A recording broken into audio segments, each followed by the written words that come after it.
Namaste, Baba, everyone. We have the pleasure today of spending a little time with Bal, dear Bal Natu, whom so many loved. You couldn't help but love the man when meeting him. I have a wonderful movie that I found, taken by Tony Griss, apparently, where he talks about preparing to go on the new life. So what I'll do is I'll read you a little bit from a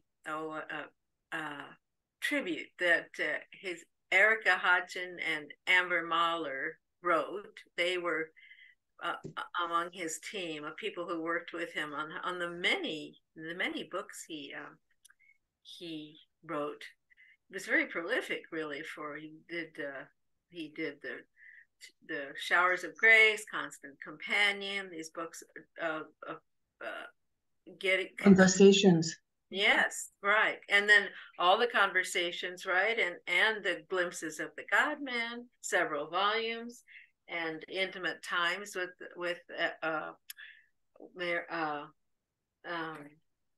stories from Guru Prasad. So anyway, he was quite prolific.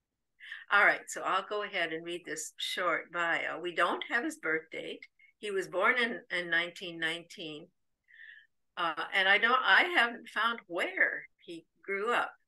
But okay, so here we go. Bal Natu, one of Meher Baba's close disciples, first saw Baba in 1933, when Baba entered the railway compartment that 14-year-old Bal and his family were traveling in. Only later did Bal come to know that it was Meher Baba he had been traveling with. Bal wrote, "The occurrence was instrumental in kindling the desire to know more about him. As a teenager, Bal suffered from pulmonary tuberculosis, and when his father died suddenly, Bal began to look to spirituality for relief. He first began corresponding with Baba in 1943. In response to Bal's first postcard, Baba wrote that he could ask him whatever he wanted. Instead of asking him questions, Bal wrote back, 'I wholeheartedly wish to learn the alphabet of spirituality at your holy feet.' Bal next set eyes on Baba in the Nagpur railway platform before a darshan program in 1944. There, as Bal gazed adoringly at Baba's brilliant figure, a pickpocket stole his wallet and train ticket. He says, 'So when I met Baba, instantly I became penniless and directionless.' In 1948, he had received a letter from Adi in which Baba conveyed, 'So far, Baba's darshan contact is concerned, you have your contact directly established, and same as Erich, you have been given liberty to come for darshan anytime you like.' So Bal took full advantage of this, staying with Baba for extended periods. So then in 1949, Bal left everything to join Baba, at Baba's invitation, on the new life. But due to his poor health, by Baba's order, he returned to his job. Baba assured him that by obeying, you will be with me in my new life. It was also at this time that Baba ordered Bal not to marry. All right, so at this point, I will go to the movie of Bal and share that. This is where he picks up. He describes the build-up to the new life, which I thought was really interesting. But he has such detail about, let's see, sorry. I need to find where I am. Okay, share screen. So this movie is about an hour, and as I say, he describes in great detail how the preparation, the build up to the new life, which was a new concept. He didn't understand what this new life was. So okay, here we go. Share screen.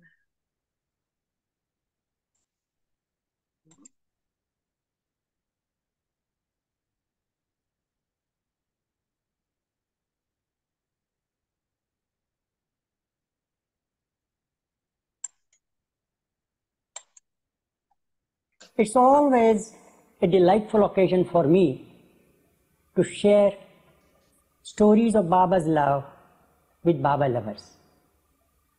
Because these stories, each in its own way, reveal the divine aspects, the divine attributes of Baba's love, omnipresence, omniscience, compassion, and so many other attributes. So these we call, as Elizabeth Patterson used to call them, we have not to make much about these things. These are the little happenings in our life. But yet, these are His gifts to us. And so, I personally feel that this is the time of sharing these gifts amongst the Baba community, amongst those who love Baba, among those who want to know more of Baba. I came here to Meherabad on 15th August 1949, and Baba was in the cabin where Tate stays. That was Baba's cabin, and Baba would call people there. So now my turn came. So Baba said, "Are you married?" I said, "No, Baba." Then Baba just looked at me and he said, "Oh, you're not married? Then I'm going to call you for a meeting soon, and don't miss that." So I said, "All right, Baba had just asked me this thing, whether you are married, and just he said, I'm going to call you for the meeting, so it's good, so it must be soon, and how happy I would be to be with Baba again for the meeting." He doesn't say just for darshan, he says for the meeting. So it would be nice, I would have a nice time in the company of Baba, which all the time I crave for. And so on 15th I went, and sometimes with Baba, the dates and the time is so quick, which one can't imagine. That I thought Baba maybe, as I said, I didn't inquire, there were also other people. The talk was already there about the new life. Those who stayed at Meherabad, they knew about the new life phase. But no one talked a word to me about the new life, or those who were there never cared to know what was going to happen next. And so Baba simply told me that I am going to call you and then don't miss that opportunity. So I said, all right, and I left. By the time I reached, maybe 4 or 5, maybe a week at the most, and then I received a letter from Baba, which was of course written by Adi under Baba's instruction, and that's the only letter which I have received Baba, a registered letter with acknowledgement due. Means it's a registered letter that you have received it, and you have to sign that you have received this letter. So I said, letter from whom? From Baba, a registered letter? What that could be? And when I opened it, and I will just tell you the contents of those letters. As far as I remember, the contents of the letters were,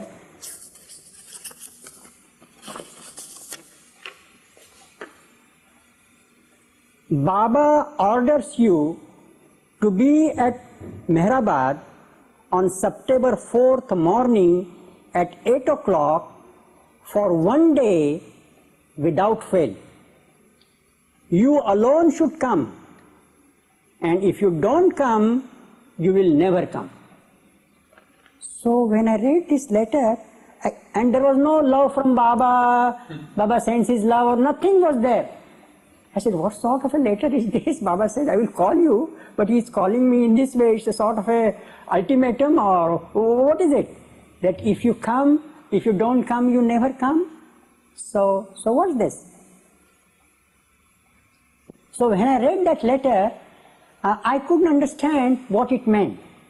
But still I was happy that Baba said that he would call me, and he has called me. So, of course, I was getting ready to go there. And then just out of somewhere, this was on 22nd August, that's what I'm telling you with Baba, sometimes the the quickening of the time, the quickening of the events in time. So I had some work at Pune. So I left my place for Pune. I finished my work. I was getting to the station in a city bus, and just in that same city bus, another of Baba's dear disciples called Gadekar, he also got in at one stop. We looked at each other, we were very happy. He came and sat beside me, and he had a very childlike nature, very loving, full of love for Baba. As I later knew that Baba used to call him Bhakta Shiromani, means the beads that you have. So at the end there is a top bead in the rosary. So that's like that. So Baba used to call him Bhakta Shiromani. He was full of love for Baba. So he looked at me and he said, "You must have received a letter. You must have received a letter." I said, "Yes, I have received a letter." And then he said, "Oh, you must be joining Baba in New Life." I said, "What is New Life?" He said, No, you are going to join Baba in the New Life." And I said, "But what is New Life? Tell me." But either he didn't know the full contents of what New Life was, or as the instruction was there, nobody should talk with others about New Life, he didn't want me to tell about New Life. And just at the next stop, he got down and my city bus went straight to the Pune station, and I returned to my place. But that word New Life was all the time in my mind. What is this New Life? What is he saying? You will go in for New Life. What does this phrase mean at all? Because I had not heard even the phrase Old Life. Just being with Baba, coming, Sahwas and Darshan and all that. So what is this New Life? I felt. So at last, anyway, I thought maybe whatever it is. So I thought maybe when I go to Meherabad, the first thing I will ask those who are there is, what is New Life? And then there was no time, even Baba had first asked me in the letter to be at Meherabad on 4th September, but that date was changed and we were asked to be there on 31st August, 4 days early. So there was no time for me to think more about New Life. I say, whatever it is, to be with Baba, that's what really counts. And so, on maybe, I think the meeting was in the morning, so I reached there on 30th evening by this 4 o'clock train. So I reached there. Baba was already there in that hall, where you see the chair. So that was not the chair, but that was the place where during Sahwas and especially during the New Life meetings, I saw Baba sitting there occupying that place. The chair was different. So I went there. Already some people from other towns also had come. I didn't know that Baba had prepared a special list of about 35 people and they were only called on that day. I knew nothing of it. I only knew that Baba wanted me to come, and he says, if you don't come, you will never come. So I said, no, I must go there in time. So I reached there, and from a distance I offered my regards to Baba. Baba looked at me and he said, sit down and all that. And I thought, what is going on in these things? Some things were discussed. I saw all the familiar faces there. But I felt that something serious is being discussed. Serious topics are being discussed. But I couldn't follow what they were. But all the time that word New Life was with me. And I said, but what about New Life? What is that New Life? So maybe that when these people leave and Baba leaves Meherabad for Meherazad, I will ask, because Dr. Ghani, I used to talk much with Dr. Ghani, so I will ask him, what is this New Life? So Baba, after all the little talk and after the instructions that he had to give, the instructions were that we were to get ready at 8 o'clock. The next morning, Padri was asked to clean that entire hall with water at night, and nobody was to enter the hall before Baba gets into it. And every one of us had to have a bath and perhaps wash clothes. and wait for Baba. And then the meeting would start. So these instructions were, these I could follow, but what about new life? So I said, well, as soon as Baba left, I will catch hold of Ghani and ask him. So Baba was sitting there, and as he got up and as he would straighten up his coat and sadra very gracefully and all that, look here and look there and have a bow like this, and then briskly walk through the door to his car. But when he stood up for a moment, and then he said, one more last instruction. Now, from the time I left, you can talk on any subject under the sun except the new life. So I said, oh, that was the thing that I wanted to know, and this is Baba's instruction. We are not to say, ask anything, not to talk anything about it. So what is this? It started a very deep mystery for me, because I didn't know what was happening from 1st August. I didn't know, although I was there on 15th August and Baba said whether you are married, and I said, no, I am going to call you. And then my friend Gadekar said that, oh, you are going to join New Life. He was also there. So I said, I will ask him now that he is here, what's New Life? But Baba's last instruction put a seal on all these things. So now what to do? So of course, I can't ask anyone what that New Life is. I said, all right, anyway, tomorrow morning Baba will come, and others, along with others, I will also know what that New Life is. And so that night I talked with Ghani as usual. He told me many other stories, but we can't even utter the word New Life. Next morning we all got up, had our bath. Baba had already come and he started joking with people. The meeting had not yet started. Although later on I will tell you that it was the most serious meeting that I had ever seen Baba conducting, was that meeting of 31st. But when Baba came, he was quite in a happy mood. He called who had come and all that, and he joked with some of his dear ones, as I said, Gadekar, who had a childlike nature. And if he sees any person wearing off-color robe or had long hair and beard, he would treat him as a saint and offer him respects. And there was another person named Babadas who had long hair, and he would also visit different places, and he would be taken as a saint. So Baba, by way of a joke, said, Babadas has more devotees than I have, and Gadekar has more gurus than the devotees that Babadas had.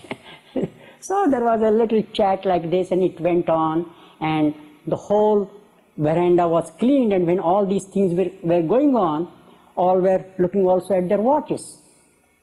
And then suddenly we see the car passing right from Meherabad to Ahmednagar. And in that was one of the invitees named Apsari, and he just waved a kerchief, and Baba said he had to be before 8, otherwise he would not be allowed to be in the hall.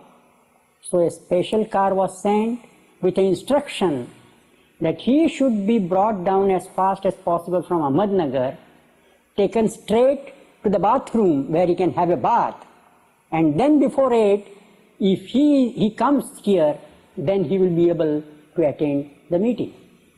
And all this was done, and with Baba's grace, the car came, and it was rightly taken where he can have a bath, and he changed his clothes, and he was there.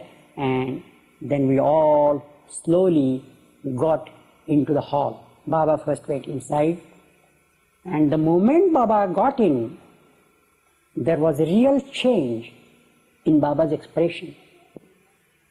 Baba, who was joking right outside, and now he's here, and now he's looking so solemn and serious, and differently I felt, even all those who were there, because they knew about the new life and the conditions of the new life, the main mandli, I mean. Baba slowly brought out the subject of new life. And at the start of the meeting, there were 4 priests, so to say, of Baba. Kekobad, then Khak Sahib, who read Quran, and somebody read Bible, and someone read, Kale Mama read Gita. So those books were kept by Baba's side. So first these holy books were read, and then to have an idea of what that new life is, some points were read out. In fact, it was Dr. Donkin who explained all these things in English, and later on it was Ramju who explained these things in Hindi for those, Baidul and others, who may not be able to understand what was read in English. So to give you the idea, the profundity of the new life, I would like to read some part of the points that were read out at the meeting.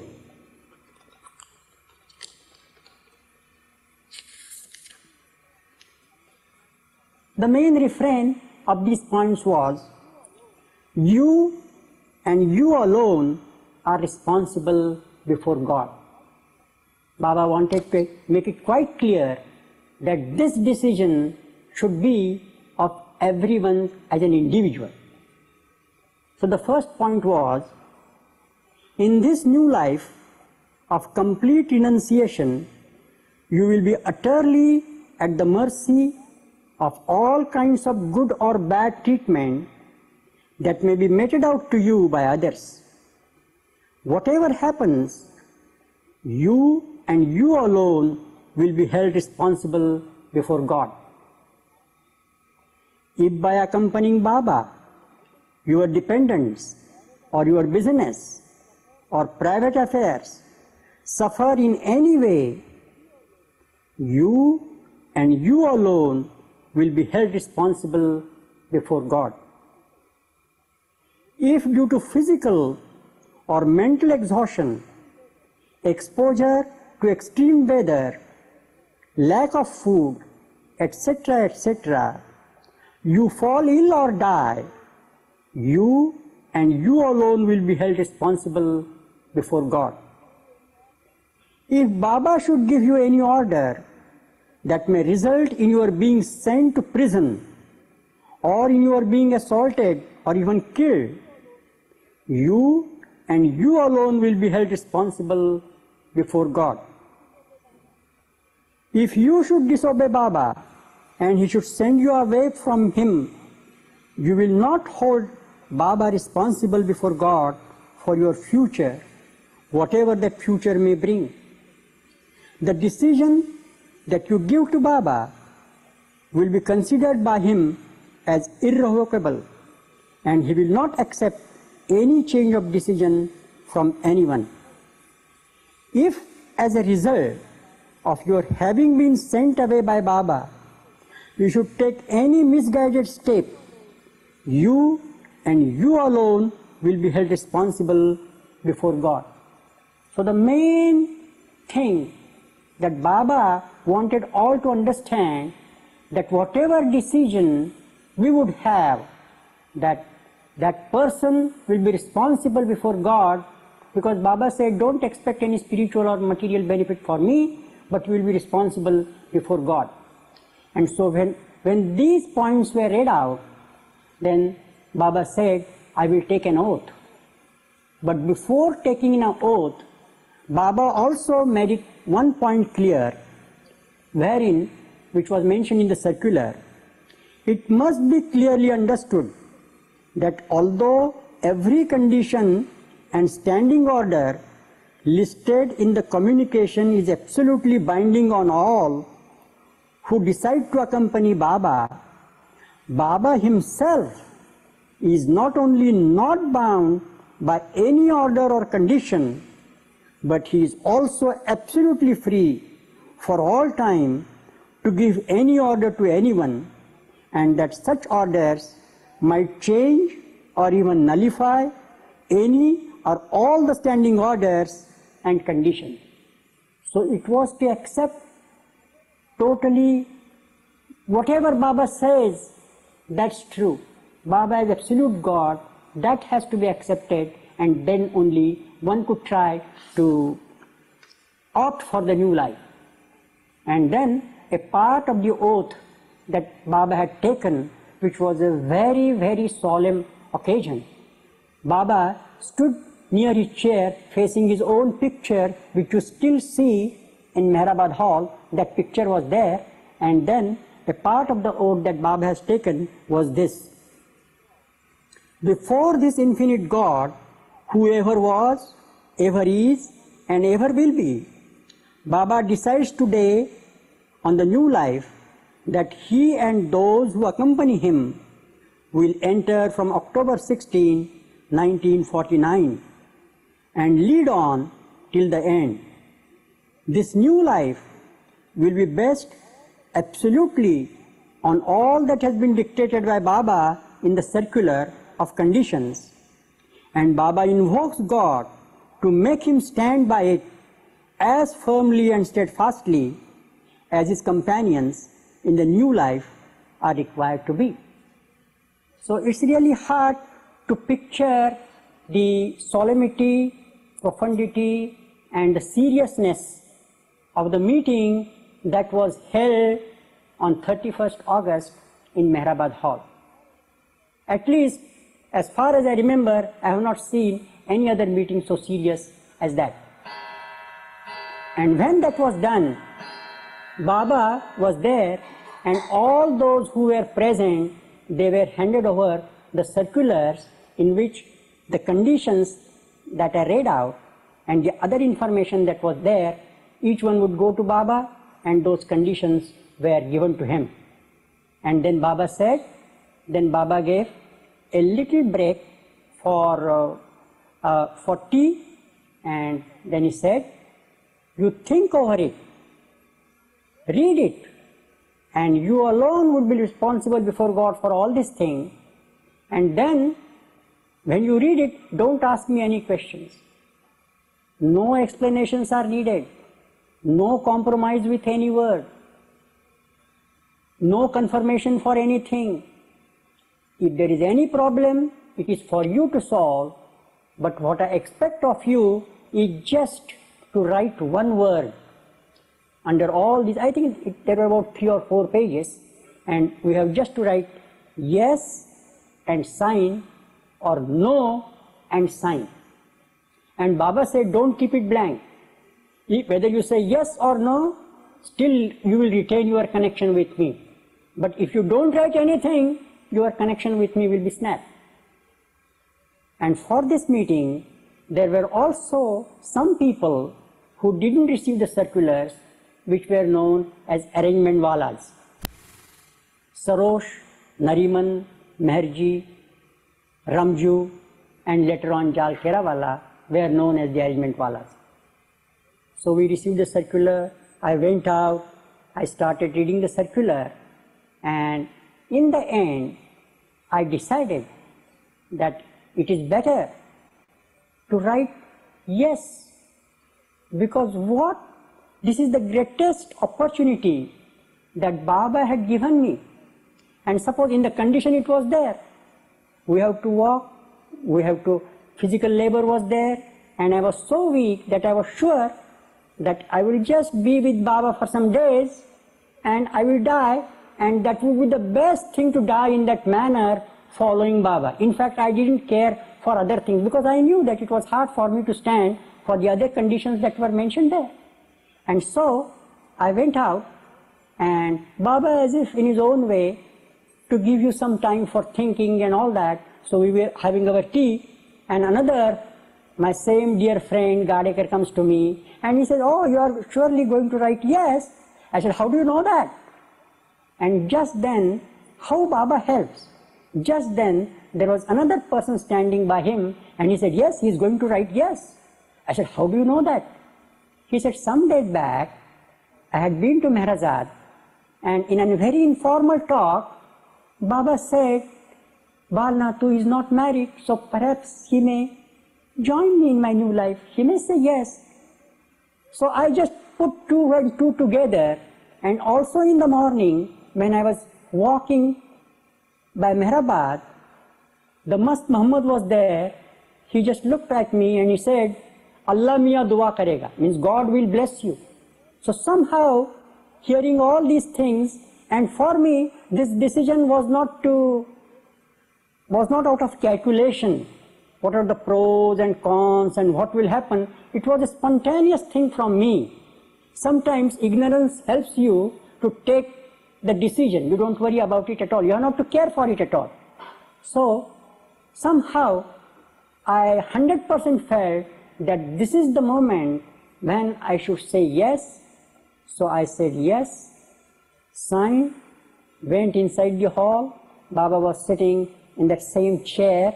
That's why whenever I go to Meherabad, I take a chance to go and just pay my respect to that particular place, although the chair is changed. And then Baba never came. Baba said, put it there, put it there.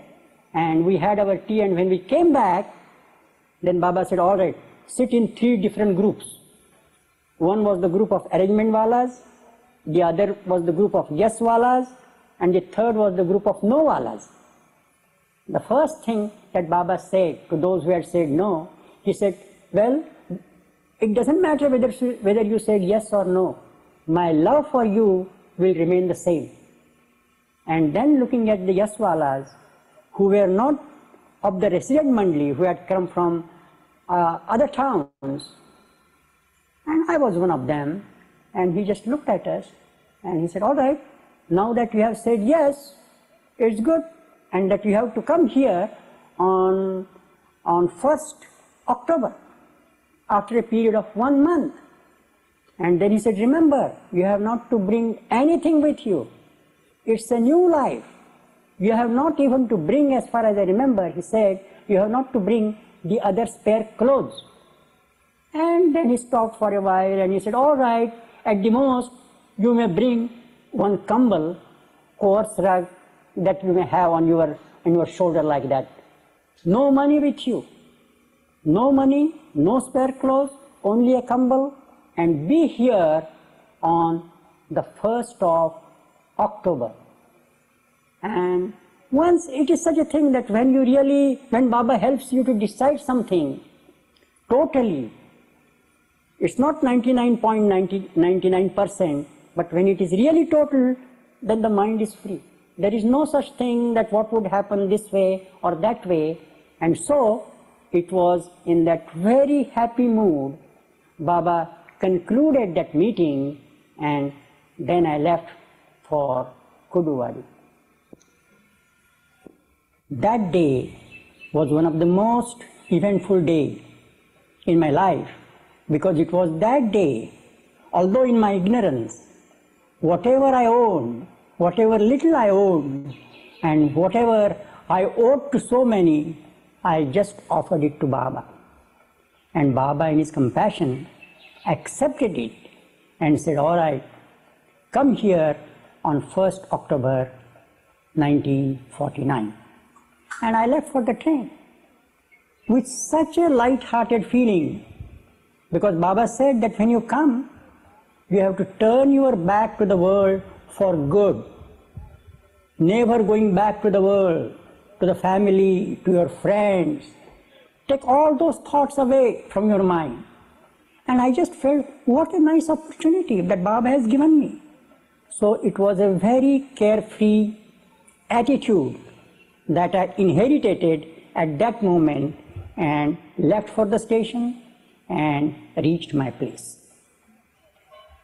Now, of course, I had decided that I have to go with Baba in the new life. I have said yes, and it was unconditional. So I had to prepare myself in a practical way also. So the first thing that I had to do was to submit my resignation to the headmaster, because it needed 1 month's notice before they relieve you legally. And Baba would not like if at all some correspondence happened to reach him that way. So when I went to the headmaster, who was a bit new to me and also to the school, wondered as to why I should tender my resignation without mentioning any specific reason. I didn't tell him about Baba in the beginning, but because just a month prior to that, that is July, the entire of July, according to Baba's instructions, I had observed silence. And so he felt, what sort of a person is he? Seems to have a mystical attitude. But one thing, I never brought my relationship with Baba in the work that I was supposed to do in the school. I would always pay best of my attention to the students, to the class, and whatever work I was supposed to do. So he was in a fix what to say. He said, why do you want to leave? I said, no, it's enough. I have to leave, and I will be leaving this job on 1st of October. Then he said, all right, we will see, we will let you know. Please reconsider. I said, no, there is no thought of reconsidering about this resignation.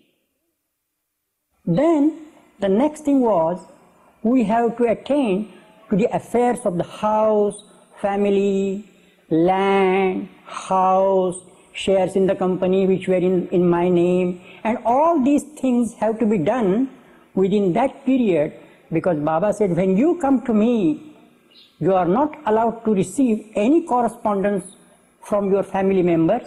You are not even supposed to sign anything.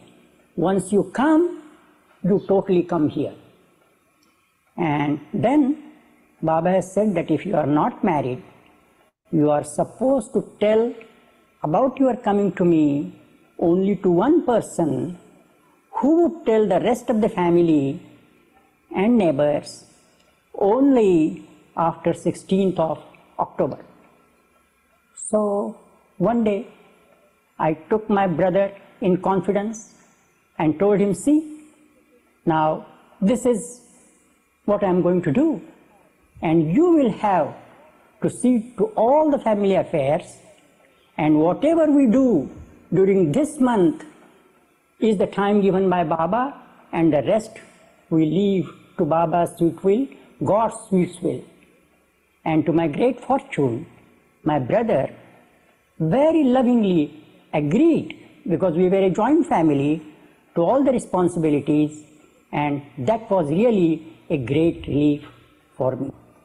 And in those days, I remembered the lines of a poem written by Vivekananda. I think the title is Song of Sannyasi. And in the olden days, I was told that Baba used to refer to these particular lines. And that's why they started coming to me. And as far as I remember, they are, they know no truth who dream such vacant dreams as father, mother, children, wife and friend. Sexless self, whose father, whose child, leave all that sannyas in bold and say Om Tat Sat Om. And so I felt, now this is the time when I have to leave all to follow one. And then as I would move in the town, in the class, there was a different look. So to say, I would be seeing, oh, I won't see this person again in my lifetime, because after 16th October, the whole connection is being snapped.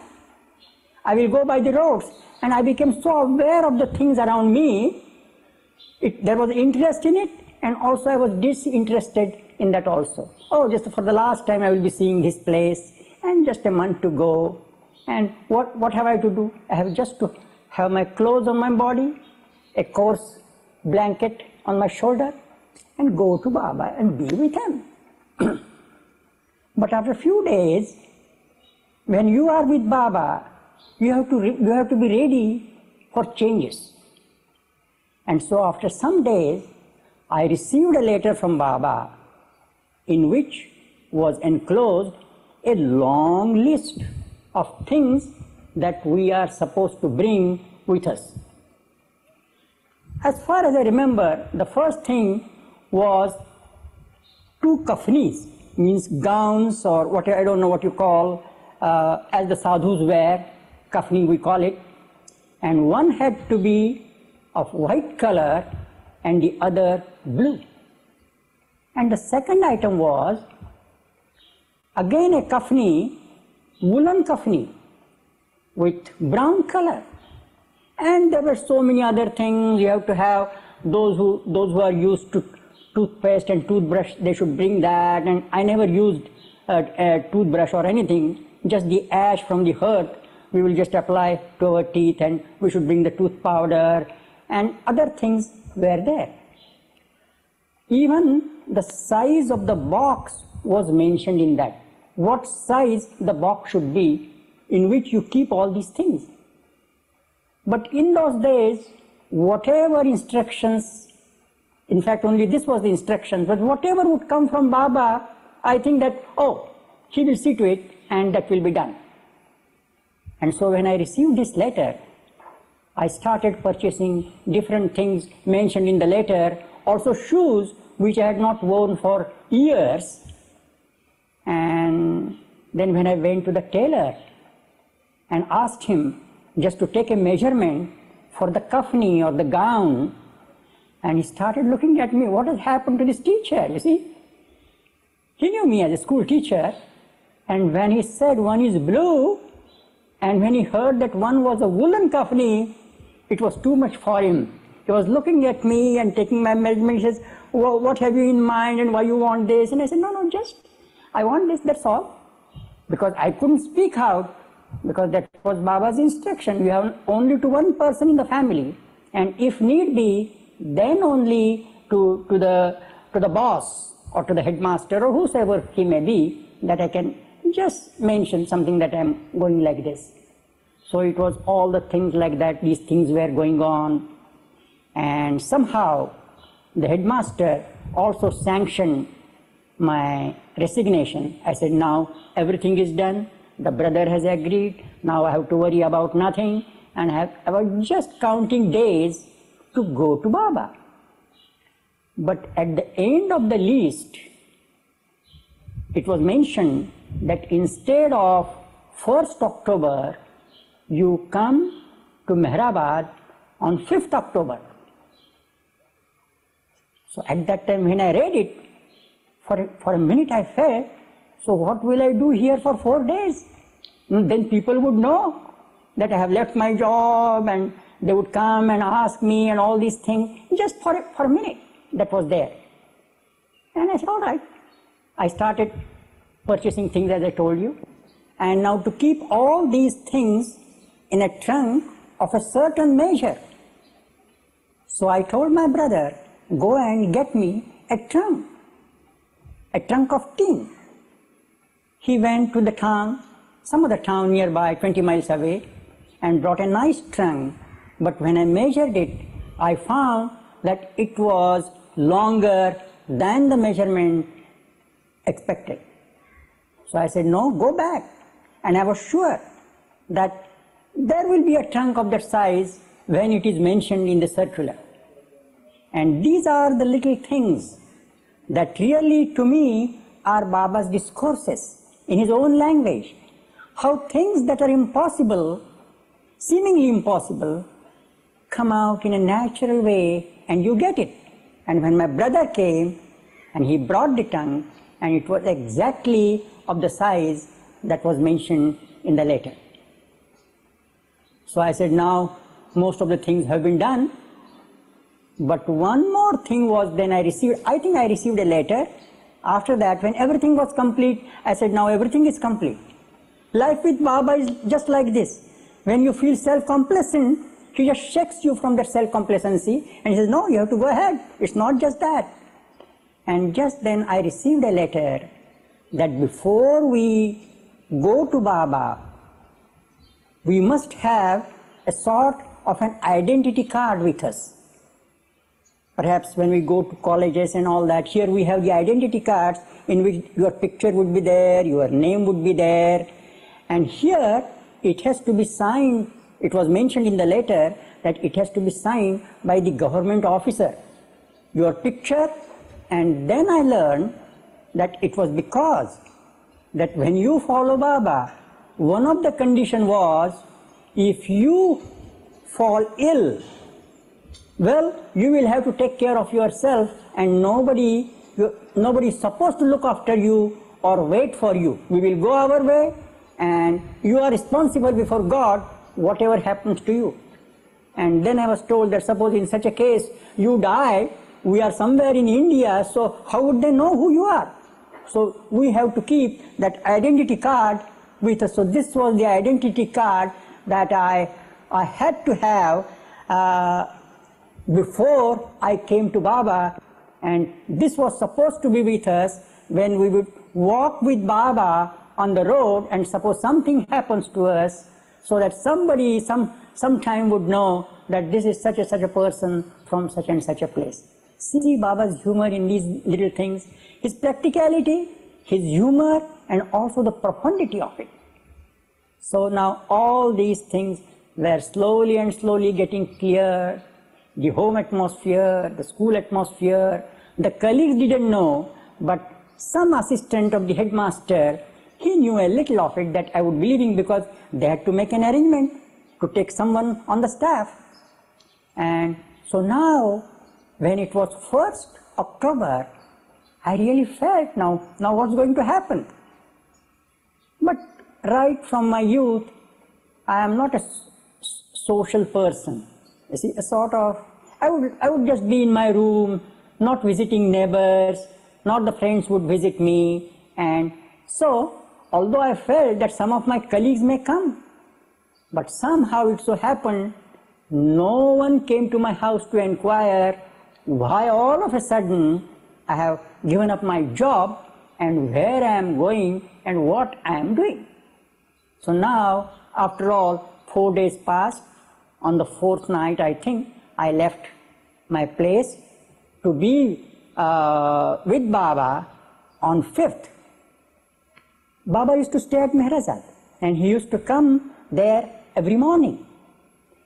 I didn't know much about it. The day I left, I just had Baba with me and never cared to know what's happening at Meherabad. Later I learned that for many days there were different meetings, and what some duties given to different people and what happened to other people. Some who said yes, what happened to them. I was not in the know of these things. But when I came, Baba's condition was, you have to be moneyless. You shouldn't have anything with you in the form of money. So I had with me double the amount that I was supposed to pay to the driver of the horse cab, Tonga as we call it. And so my brother purchased a ticket for me, and I just looked at him, and there were tears in his eyes. But for me, I felt I am going to Baba. And I got down at Ahmednagar station, and from the station, I knew the fare. I just asked him, and I knew that I have much more than that. And so when we reached Meherabad, I just gave him all the money that I had, so that the condition was, when you step in the premises of Meherabad, you have to be penniless. So that condition was fulfilled. Baba was right in the hall. In the hall, I mean the hall at present where Muhammad stays, that big hall.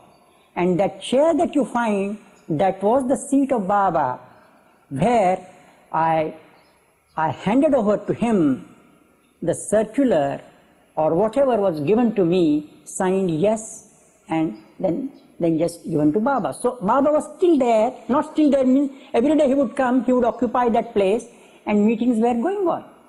So when I went, I found as if it is just the way that I left, and I came back, Baba is still there, as though. And things were being discussed, and I could follow some, I couldn't follow some, but I just wondered why right in that meeting, one of the things that Baba stated in the new life, if I happen to drop my body anywhere, it should definitely be brought to Meherabad and kept in the dome, or the kept in the dome as you used to call it. And the same, he said, should be done about Mehera, that her body should also be by the side of my tomb. So I said, Baba is talking about the new life, and generally he would say, if you want to die for nothing, you join the new life. And here he is actually mentioning that, about death. It's about his own death and Meherabad's death, and things are going on like this. But because, as I said, and I would later on say, as long as your response is total, whatever happens around you, God takes care of it. So it went on like this. And the next day, it was a very simple meal. All those who were known as Yeswallas, they had already arrived there. We had just a simple tea in the morning, and for lunch, one vegetable and chapati, and at night, rice and dal. Very simple meal. In the hall we slept. It was really a very simple and contented days that I may say, although they were very few for me. So the next morning Baba came, and Baba was very happy, and he said, all right, Khat, one of the members who was staying in Meherabad, he was a poet, and he would compose ghazals like Dr. Ghani. So Baba asked him to read one of his ghazals. That ghazal was a sort of a dialogue between the beloved and the lover. The beloved says to the lover, because of the heartache, what sort of scars you have on your heart? And the lover says in reply, thank you, O beloved. For me, the brilliance of these scars is brighter than the heavenly bodies.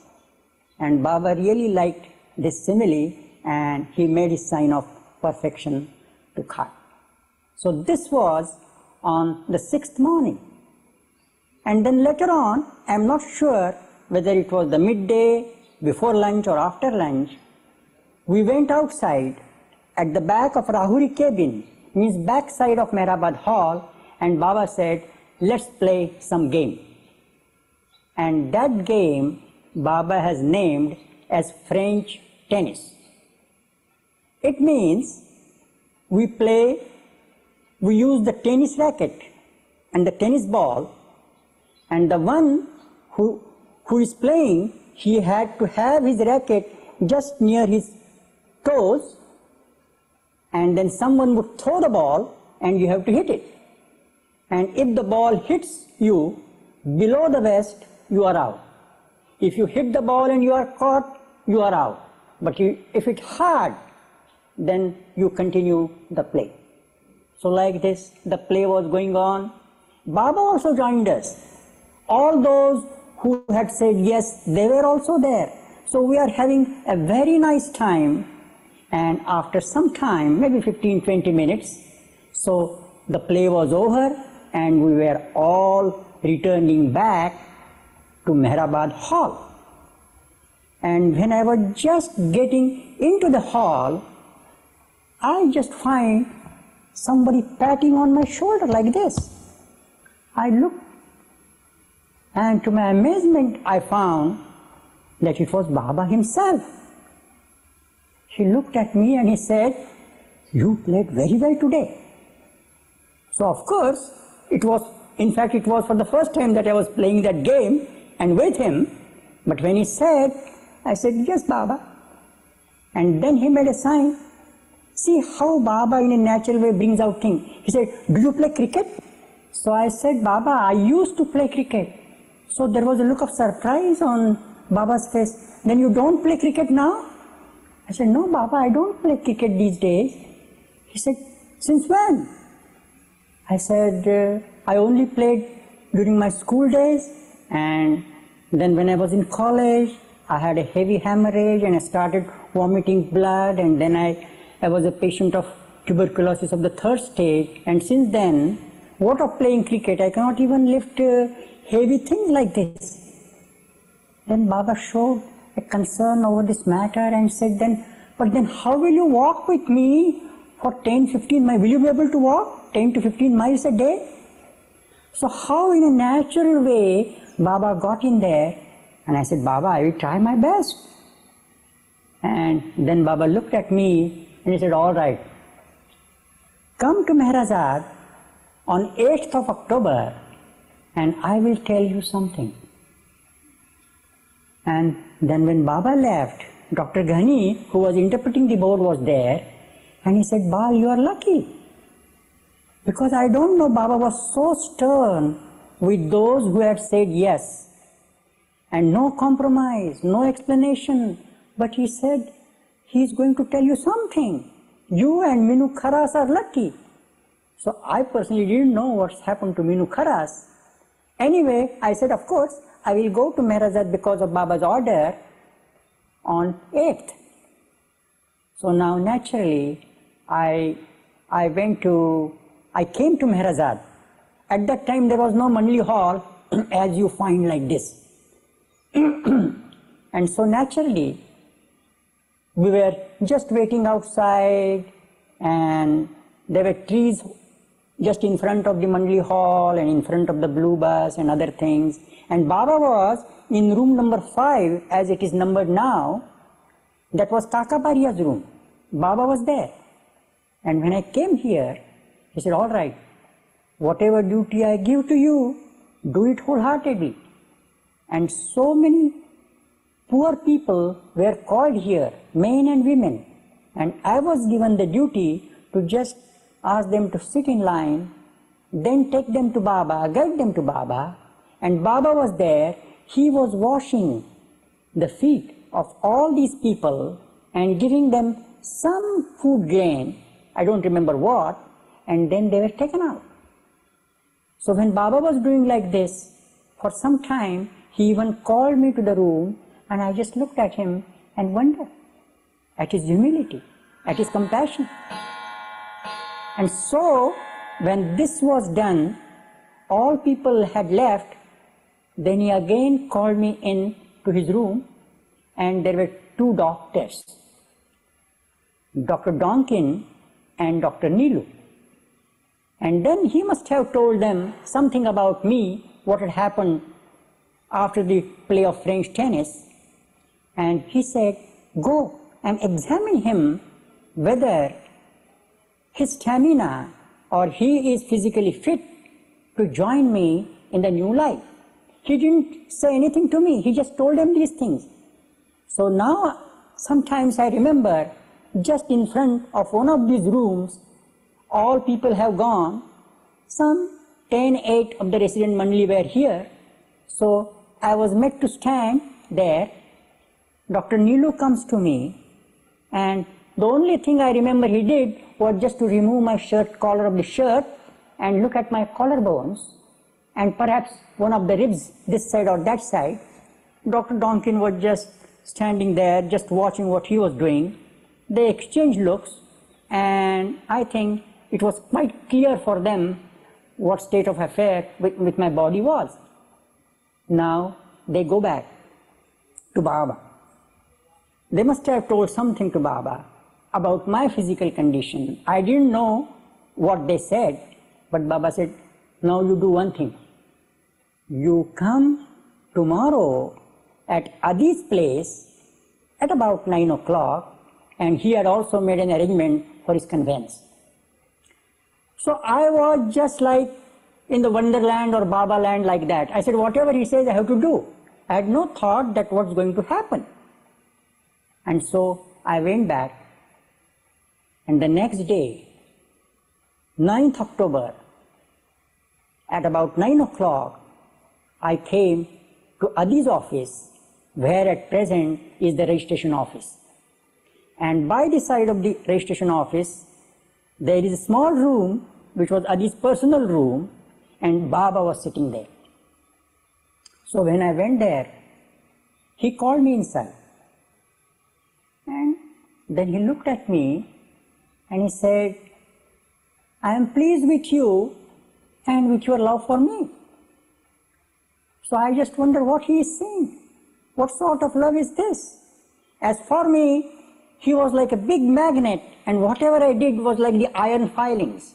I didn't know what it was, but somehow I felt very drawn to him in a most natural way. And then he again looked at me, and the one person who was in the same room was one of Baba's Mandli, named Ramju. Ramju was the person who would do legal things for Baba.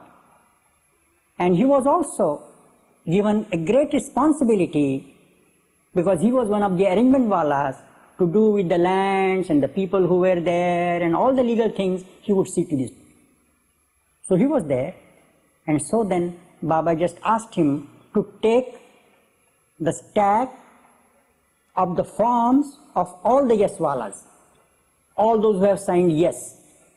And then he said, take out Bal's, whatever that circular is on which I had signed. So he takes it out, and then as far as I remember, Baba dictated from his board to Ramju to write on that very paper, Bal will be with me in new life, and I am not sure whether forever, till the end, or what word Baba used. And then Ramju wrote that thing on that circular which I had signed, and then as an official document, then he takes it to Baba. Baba takes it in his hand, he signs it, and then he gives it back to Ramju. Then again he looks at me and he says, without any fault of yours, I relieve you from new life. You have not to be with me physically. You have not to join me physically in my new life, but you will be with me. And now you can go. Whole thing was so unexpected that I simply looked at Baba and was saying, yes, yes, yes, yes, like this. And I didn't know the new life hasn't yet started. It was to start on 16th, and this is 9th October. So then Baba again looked at me, and then he said, a sort of an order as I take it. Baba said, but remember one thing. When Baba called me, he had mentioned the question that he had asked me, are you married? And I said, no. And he said, I will send you, I will call you for a meeting and don't miss it. And now the same thing comes again. He looks at me and he said, don't marry. And also he said, this is the sign for the woman.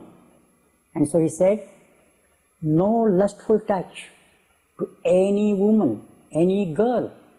So I took it as an order from Baba. And as I look back, I find that what a great blessing it was from Baba. Because as I find around, it's one of the things, it's one of the elements that sometimes rules our lives and even ruins our lives. And here Baba on his own has given me the instruction, and so I was sure that he was sure to help me, he was sure to guide me, that I obey his order. And as I was reading his discourses in those days, a particular part of the discourse that comes to my mind, which I would like to share at this moment. It is,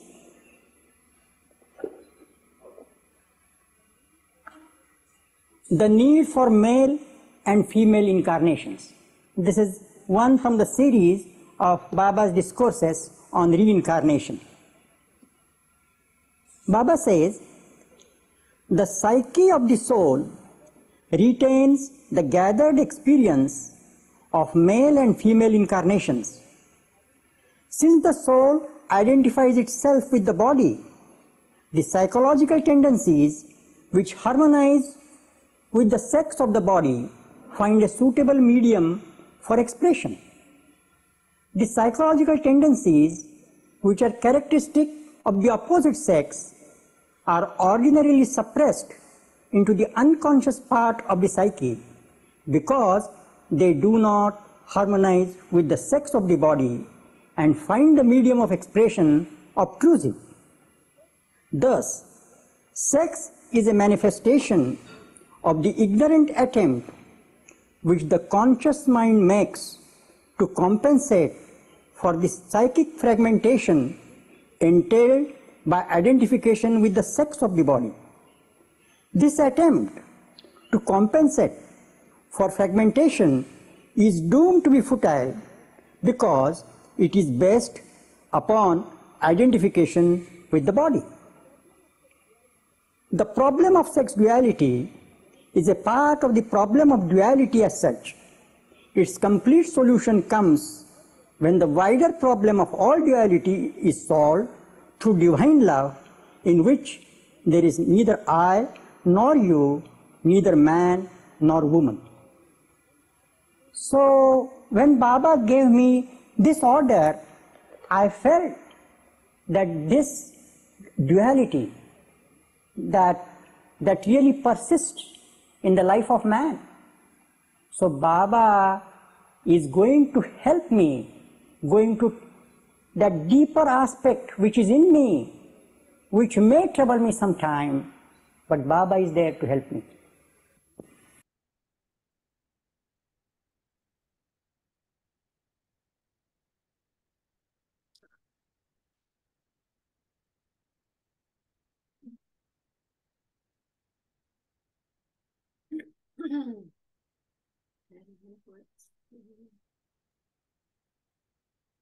That's the story.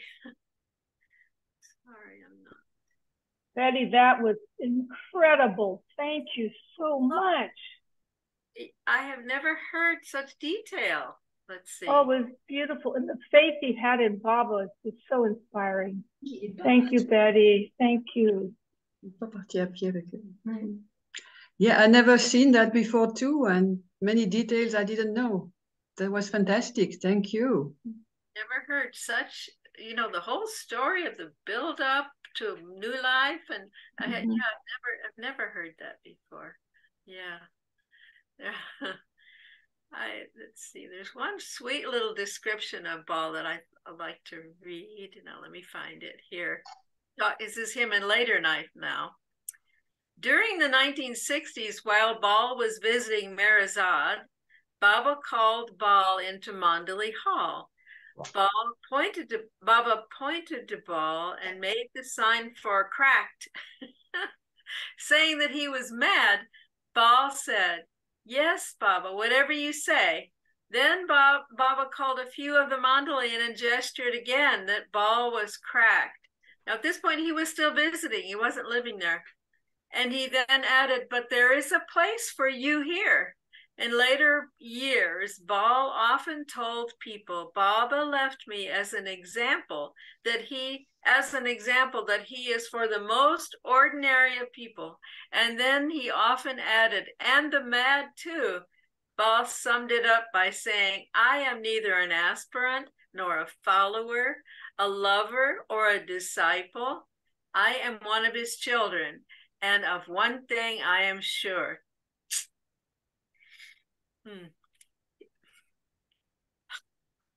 He has accepted me. So that was that.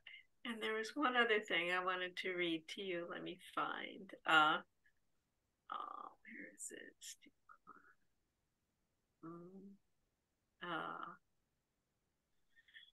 Darn. Oui, bien sûr. Pardon, tu es dans les yeux. Oui. Yeah. Well, maybe I can. Talked about Steve Klein described Bal.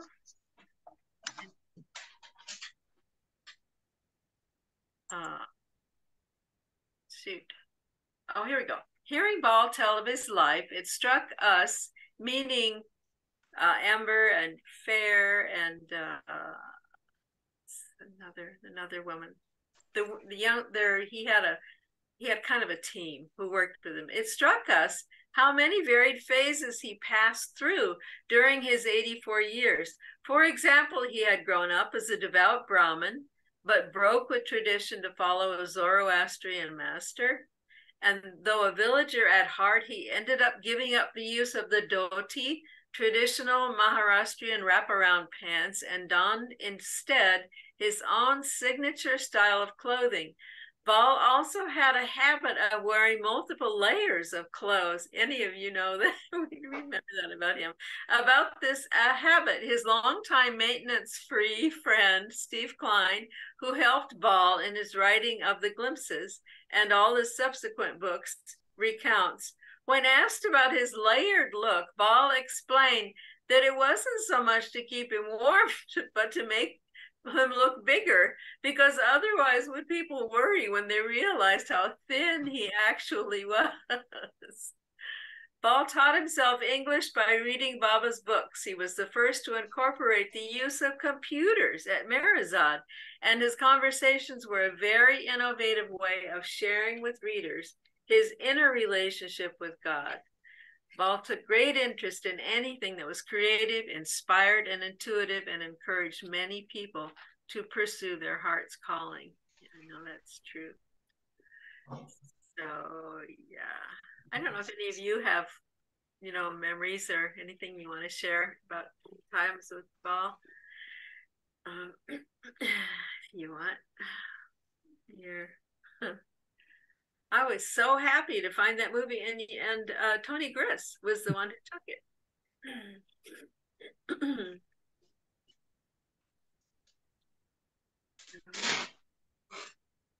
I got hugged by him in India by Pardon? the blue bus. I was hugged by him. I was in India and he was we went to visit all the time and he took us in the blue bus, and I have a picture of him somewhere, but I haven't, I have to look for it. But he was very sweet, but I don't remember too much. It's a long time ago. That's the main thing anybody remembers about him was his sweetness. He's such a gentle soul. Yeah. Betty, it's Marta. Does anybody know what happened to Bal then? If he didn't go on the new life, did he go back to his job and have to go get that? Does anybody know that? Let's say he went back. Don't you want like a volume 2 of that story? He did. Yeah, he did. Yeah. He also was elected to be a trustee in 75, I believe it is. And then he came. Oh, thank you. And then, and it says that he did go back to his job. That must have been a story. Yeah. When did he pass? What year? 2000 years ago. 20 years ago, 2003. Today, this is the anniversary of his death. Wow. Yeah. 20 years ago, you said? Yeah, 2003, October 7th, 2003. That's when he passed. Yeah, I have a description of that. So I saw him when I went to India in 1994, because my second trip was 2004, so he had already passed. Yeah. He's trying to get this team. I know Amber Mahler and Fair. Fair worked with him. Fair, not married to McKay. He seemed to have a team of young women who really, I wasn't really close to, I don't know what happened in later years. I just know that was what I knew from a distance, that he had this dedicated team of people who loved him so much. Yes, I can attest to that. It was just so beautiful to see, because he needed a lot of special attention. I mean, he was working till the very end on his books of conversations. And because of his health problem, he needed a special diet, which in Meherazad, it was Katie in charge of the kitchen, and she was elderly herself. So it was complicated to ask for special things for Bal Natu. And Baba really sent this team of young people, Amber and Fair, and there were a couple of young men too. I can't remember their name right now. And they would come from Meherabad every day with the meal. They had managed to cook and prepare most of the food that suited Bal Natu's delicate system. And they would spend the day, whatever was needed working on the books he was preparing. And I remember at the time feeling very happy. We have all these young Baba people in Meherabad. And the moment Bal Natu died, they just all flew away, and they were there really for him. Yeah. Oh, thanks for giving us that picture. Wow. So they would cook for him where they were in Meherabad and bring the food? A lot of his food was brought by them, yeah. You know, he couldn't have this and he couldn't have that. And whenever I had to take care of him, he was really such a, you know, such a gentleman. He would always have something for me, you know. I would be at Meherazad if Shelley had to leave, if Shelley was going with Dr. Goher to Pune, or so on and off, I would be there. And if he asked me to come for a consultation, he would have one flower from the garden that he had prepared to give me, or he would have a special quote that he had written down to give me. It was not just, you know, she's here to be the doctor, so of course she has to take care of me. He always had this attention, you know, to give me something. And he was, I remember when I was at Meherazad, it was not sort of my usual territory. I didn't know exactly where everything was, or I loved it. But so anyway, he's asked me to bring him a vial of eye drops. See, my eye drops are almost finished. I need this. And of course I forget, and I come a few days later finally with the eye drops. And what does he say? Oh, see how Baba is. Just today I finished my last drop. That's when you bring it. He didn't say, finally, you remember after all this time I asked you 3 days ago. And he would just see that, see, you, Baba sends you, we send it at the perfect time. And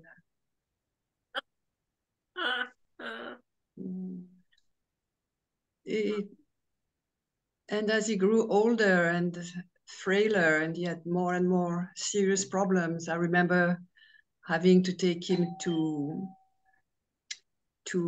hospital in Pune. He was just so, he took it so beautifully. And I'm sorry, I am recovering after hip replacement surgery. The nurse just arrived to give me a shot. So I'll be with you back in 10 minutes. Well,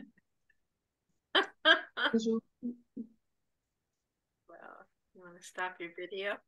Yeah, well, okay. Can I do that? I think I can do it. No. All right.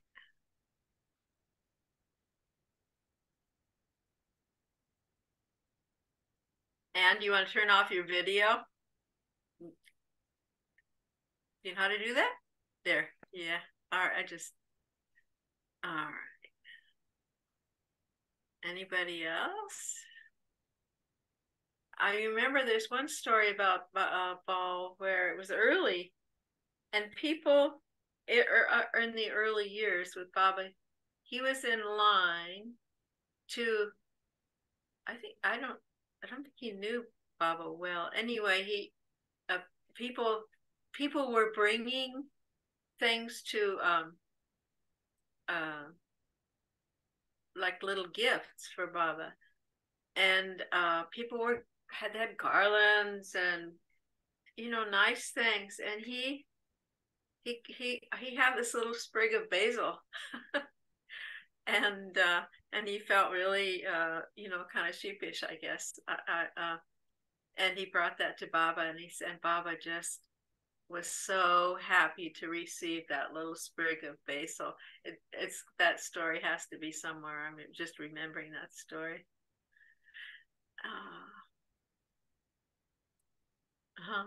He was so. I remember my kids when we were at Meherabad.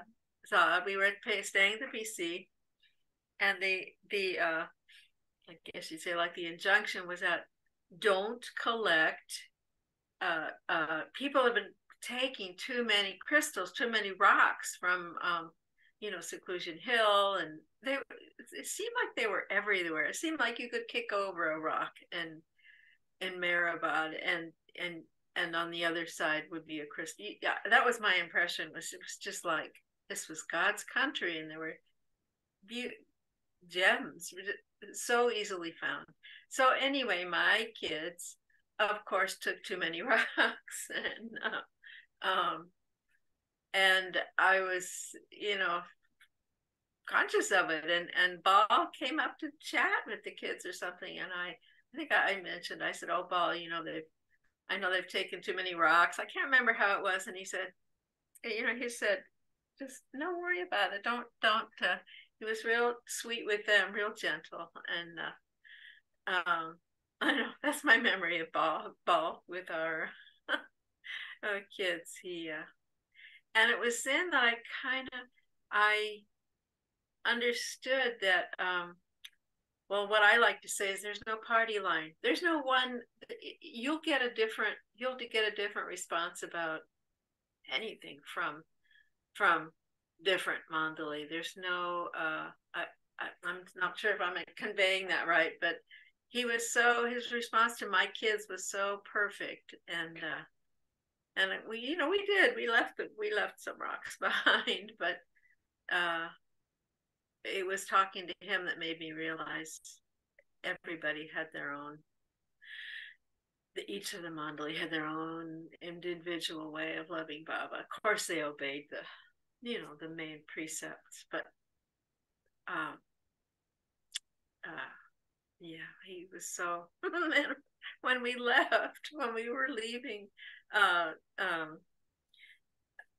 we had a taxi coming. We were there as a family, so there were a lot. We had a taxi come up in Meherazad. It was an afternoon when people were sitting in Mandalay Hall. There was talking going on, and I wanted to say goodbye, so I just kind of peeked in the door and kind of like waved.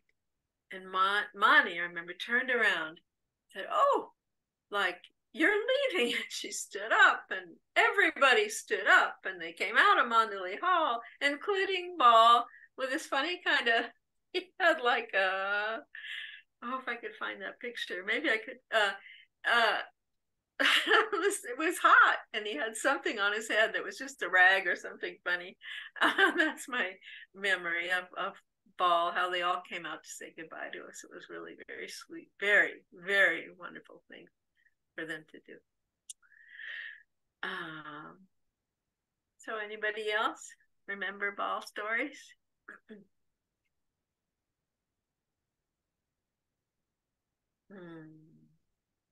That was great for you, Anne. I have a little note in my diary that I was just looking at.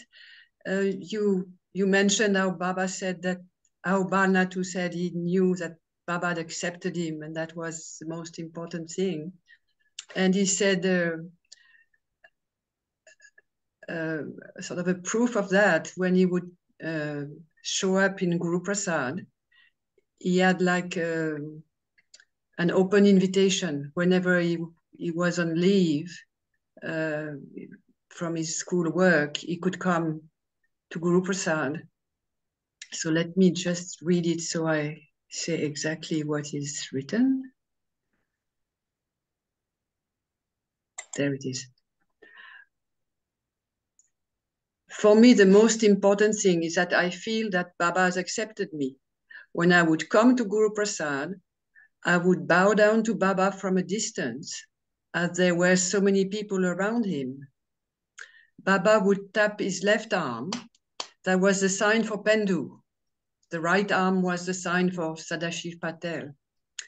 Baba would look at Pendu, point to Bal Natu, and make the gesture of milking a cow. Pendu would understand, Bal has come, order milk, because Bal was on a special diet and needed milk.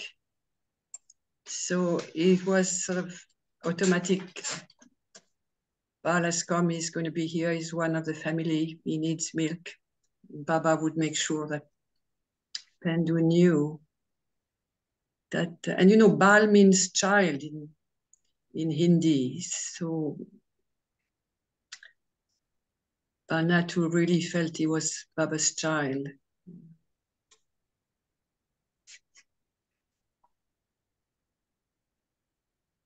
I have a little bit to read more about Bal's passing.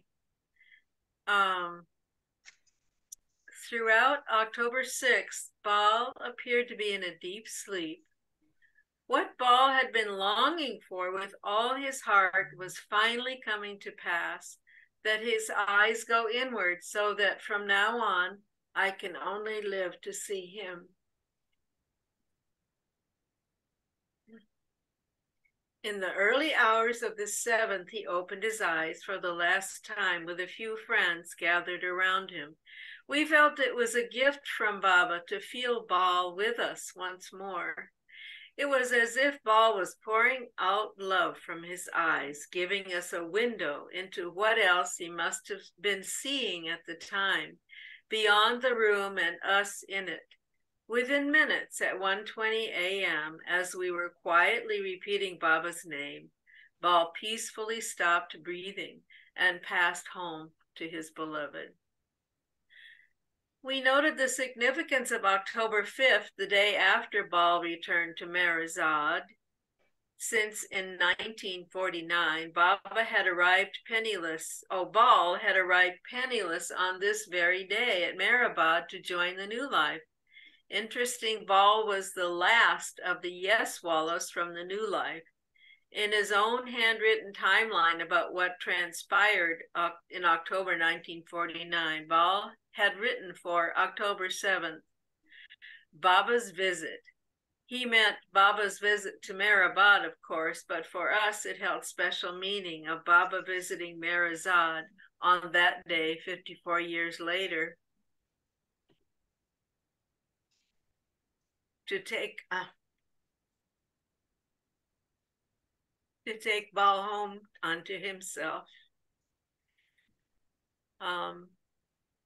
At 9 a.m., Bal's body was placed in the Swanee van for his last journey to the Samadhi.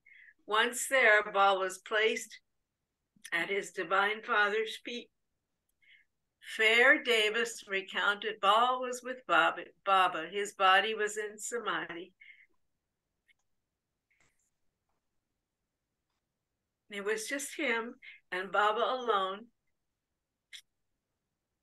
What had always been in his heart was now manifested for all of us to see and feel.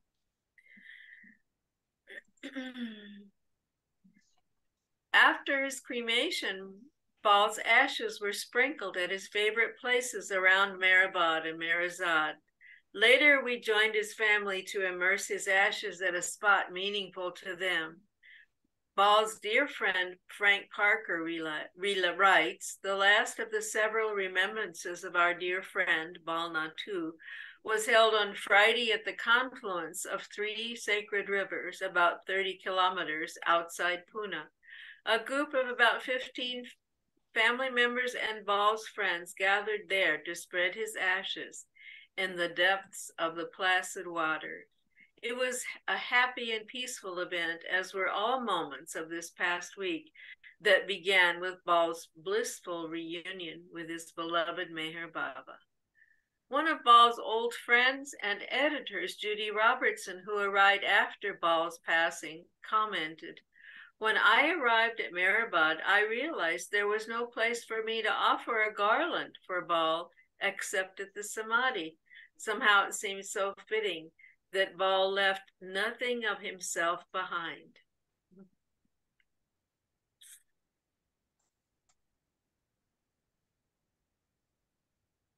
Everything has been absorbed into Baba's Samadhi like a rainbow in the mist.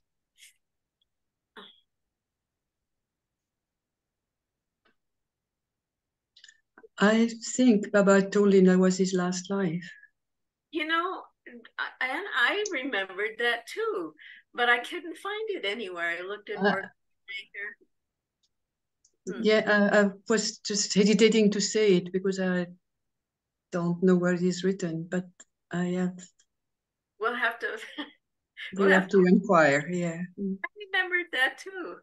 Yeah. Betty, isn't that befitting though? We don't have a date he was born, and he didn't leave anything behind. It was like he was a ethereal spirit. Yes. That he didn't exist, but he existed for Baba. Not to have a birthday, that's really very rare, isn't it, kind of? I couldn't find a place even where he bore or where his childhood was. I couldn't find that. Oh. Not even, you know, in Meherabad Travels, which has everything. Yeah. Betty? Yes. This is Katie Rose. I just put a poem in the chat that I wrote immediately after I heard the news of Bal's passing. And I don't think I had a personal relationship with Bal, but I had such a deep sense of his being somehow that I wrote this. So I just wanted to share it with everybody. Would you like me to read it, or would you like to read it? No, please read it because of my eyes, if you feel like. It's not necessary. No, Bal Natu. I sing your praises, elder brother, as one who has as one who has loved so well, shined so brightly through trials and doubts, reaching the prize of a lover's journey, total surrender at his feet. Your tenderness, smile, and sweetness, your wisdom, sensitivity, and humility have nourished our grateful hearts. May blessed union be yours in the one. That's very sweet, Katie. So had you met him? Well, I think I might have, but I was trying to remember if I ever did, actually. We were there at the same time. It's likely. Yeah.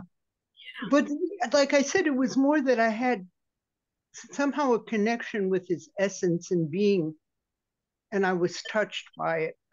Yeah.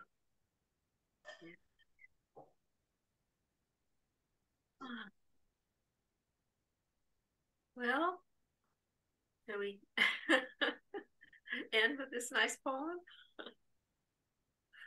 Anybody else? Yeah, Betty, I just wanted to share one short Baba quote that reminds me of Baba saying, I have not come just for crowds. I've come for those individuals dispersed amongst the crowds who silently adore me. It just reminds me, you know, he just was. It's true. That's so apt. Yeah. Yeah. Almost invisible, even though he was in a body. That's right. Oh, that's great. Yeah.